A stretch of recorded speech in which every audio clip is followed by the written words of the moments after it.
What is going on, everyone? Joe back with Gorilla Joe's Barbecue, and today I'm going to be showing you how we made this awesome magnetic knife holder. So let's jump right into it. The first step was picking out all the wood. I picked out some walnut, some red heart, and some zebra wood. Once we had these in the shop, we had to start by getting a square edge on each one of them, so we ran each through the Rockwell 8-inch joiner. Once we had a square edge, we could then rip them down to size on the Grizzly table saw. Each piece, except the red heart, got split into 2 pieces, with the red heart initially being split into 4.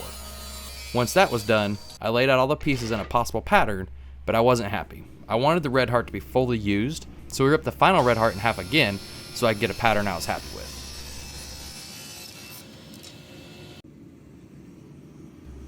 Once we got the pattern established, we got some clamps with some tape on them and trenchered the boards to that. This will be used to glue up the boards, and you use a pattern of flipping up one board, painting on the glue, flipping it down, and repeating for the whole cutting board. Once they were all glued, we started tightening down the clamps, and to avoid any of the wood from buckling up, we smacked them down into place with some wood and a hammer. Then we added some more clamps, and some more clamps, and some more clamps, till we were satisfied that it was nice and clamped down and would dry level.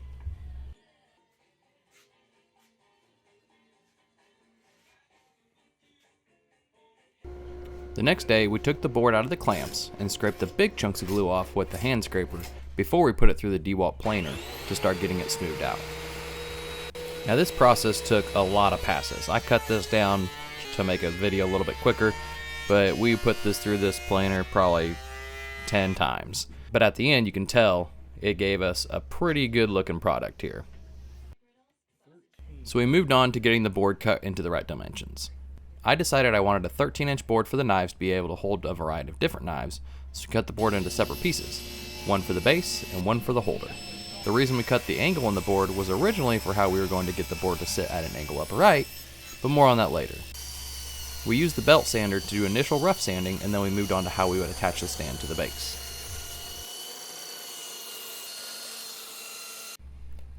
So for the groove, my dad had a special blade for his table saw called a dado blade. It's used to cut a wide opening with a table saw compared to a single cut of a normal blade.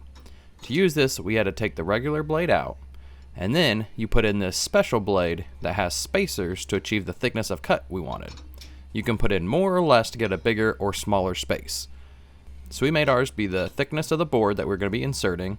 So we put all that in, put the outside blade on, and then tightened it all back up, and put the table saw at a 20-degree angle and cut the groove for the stand out of a piece of scrap wood first to make sure we had it right.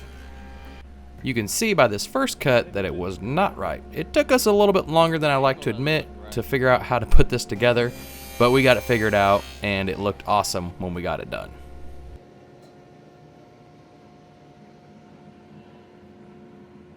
Once the groove cutting was done, we cut the base down to its final size, and then the sanding begun.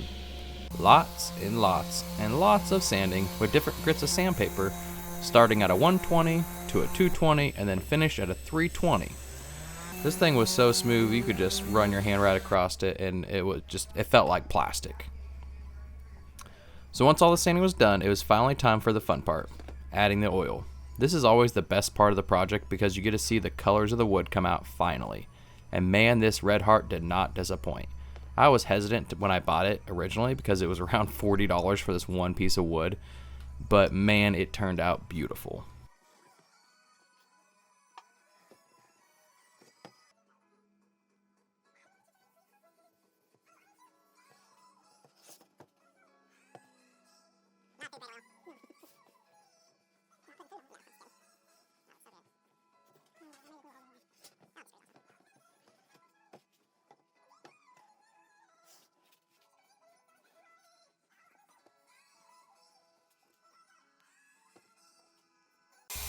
Once we let the tung oil set for a couple days, it was time to add the magnets. My dad built a router guide to use his router to get a perfect groove cut into the back. We did this in a couple passes till the magnets would be laying just below the back wood level. Once we were happy with the magnet channel, we got some glue and some spacers to space out the 4 magnets I bought so we'd have equal magnetism across the whole board. My dad had a scrap piece of walnut lying around, so he cut it down to size to be able to go across the back and cover all the magnets up to make a clean end product. And with that, it finished off the magnetic knife holder for now. I have some future plans for this that I'll hopefully do a video on later down the road. But thanks for watching, everybody. If you want a longer form video of this, I have more footage of everything, and I can do a longer video without me even talking over it if you just like watching woodworking. So if that's something you're interested in, let me know. Don't forget to like the video, subscribe, send it out to people. We've already hit the 1,000 subscribers, but I'm trying to get that 4,000 hours of watch time. So help me out, share me out. Thanks, everybody. We'll see you next time.